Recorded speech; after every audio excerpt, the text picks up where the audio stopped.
শাহওয়াতের সাথে শুধু নজর করা, কোনো একটা আপনার স্ত্রীর দিকে অথবা কোনো মেয়ের দিকে আপনি তাকায় আছেন শাহওয়াতের সাথে, যৌনতার মানে আপনার শাহওয়াত তো বোঝেন নাকি? শাহওয়াত এটা একটা শব্দ, আপনার কি বলি এটাকে,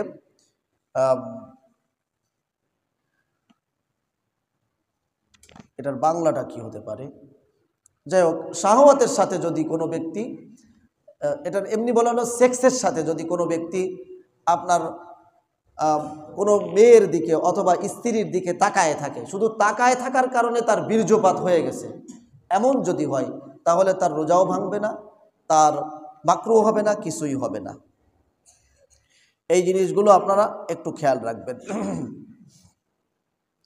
এবার অনেকেই, গতকালকে একজন আমার কাছে প্রশ্ন করেছিলেন যে হুজুর, আমি তো রক্ত টেস্ট করাবো, তো ইঞ্জেকশনের মাধ্যমে রক্ত বের করলাম, এরকম করলে আমার রোজা ভাঙবে কিনা, ওর মাকরুহ হবে কিনা বা ভাঙবে কিনা?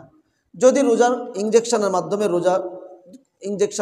মাধ্যমে যদি রক্ত বের করেন, এমন রক্ত যদি হয় যে রক্ত বের করার মাধ্যমে আপনি দুর্বল হয়ে গেছেন, তাহলে মাকরুহ হয়ে যাবে। তবে যদি দুর্বল না হন, অল্প কিছু রক্ত বের হয়েছে, তাহলে রোজা ভাঙবেও না, মাকরুহ হবে না। এবার আমি বলবো যেসব কারণে রোজা ভাঙে না তবে মাকরুহ হয়ে যায়। মাকরুহ মানে রোজার যে সওয়াব আপনি পেতেন, সেই সওয়াবের কমতি হয়ে যাবে, রোজাটা হালকা হয়ে যাবে, রোজার যে পরিমাণ গুরুত্ব ছিল সেই গুরুত্বটা কমে যাবে। এক নাম্বার, বিনা প্রয়োজনে কোনো কিছু চিবাচ্ছেন, বিনা প্রয়োজনে, কিন্তু গলার ভিতরে গেলেই তো রোজা ভেঙে যাবে। গলার ভিতরে গেলেই, যেমন আপনি চুইন গাম চিবাচ্ছেন, গলার ভিতরে নেননি কিন্তু চুইন গাম চিবাচ্ছেন, অথবা কোনো কিছু চিবালেন বিনা প্রয়োজনে, তাহলে রোজা মাকরুহ হয়ে যাবে। খুব খেয়াল করেন, তরকারির লবণ চাখা, এর কারণে রোজা মাকরুহ হবে। তবে উলামায়ে কেরাম বলেছেন, কোনো মহিলার স্বামী যদি খুব বদমিজাজি হয়, অথবা কোনো নারী তার মুনিব যে সে চাকর, তার যে মালিক সে যদি বদমেজাজি হয়, তাহলে শুধুমাত্র জিহ্বার আগা দিয়ে অল্প একটু চেখে ফেলে দিলে তার রোজার কোনো ক্ষতি হবে না। 3 নাম্বার, কোনো ধরনের দাঁত মাজার সময় কয়লা, মাজন, গুল অথবা টুথপেস্ট দিয়ে যে আমরা দাঁত মাজি, এই দাঁত মাজলে এটা মাকরুহ, দাঁত মাজা মাকরুহ। তবে যদি গলার ভিতরে চলে যায় তবে রোজা ভেঙে যাবে। এই জন্য উলামায়ে কেরাম বলেন যে এগুলো দিয়ে রোজা রেখে দাঁত না মাজা উত্তম। মাজলে রোজা মাকরুহ হবে, ভাঙবে না। গলার ভিতরে যদি চলে যায়, বুঝতেছেন গলার ভিতরে চলে গেছে, তাহলে রোজা ভেঙে যাবে। কোনো রোগীর জন্য আপনি রক্ত দিলেন, এই রোগীর জন্য রক্ত দিলে এক্ষেত্রে একটু বিস্তারিত জানতে হবে যে আপনার কোনো রোগীর জন্য শরীর থেকে রক্ত দিলেন, তো এই পরিমাণ রক্ত দিলেন যে পরিমাণে আপনার শরীরে কিচ্ছু হলো না, রোজার কোনো ক্ষতিই হলো না বা আপনার শরীর দুর্বল হলো না, তাহলে রোজা মাকরুহ হবে না। তবে যদি দুর্বল হয়ে যায় তাহলে আপনার এই রোজাটা মাকরুহ হয়ে যাবে, উলামায়ে কেরাম লিখেছেন।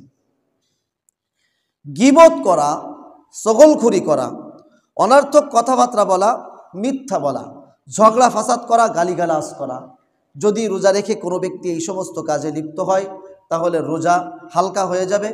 অন্য এক হাদিসের মধ্যে আল্লাহ রসুল বলেছেন, আল্লাহর কাছে তার উপোস থাকা আর এই রোজা থাকার কোনো পার্থক্য নেই, এই রোজার কোনো সওয়াব হবে না, হাদিসের মধ্যে এসেছে। যাক, ক্ষুধা বা পিপাসার কারণে অস্থিরতা প্রকাশ করা, রোজা মাকরুহ হয়ে যাবে। মুখে অধিক পরিমাণ থুতু একত্রিত করে এরপরে গিলে ফেলা, রোজা যাতে আপনাদের গলা কি হয়, অনেক সময় শুকায় যায়, মুখ শুকায় যায়, অনেক পরিমাণ থুতু একত্রিত করে অনেক সময় বাচ্চারা করে না, তো সেটা করলে আপনার রোজা কি হয়ে যাবে, মাকরুহ হয়ে যাবে।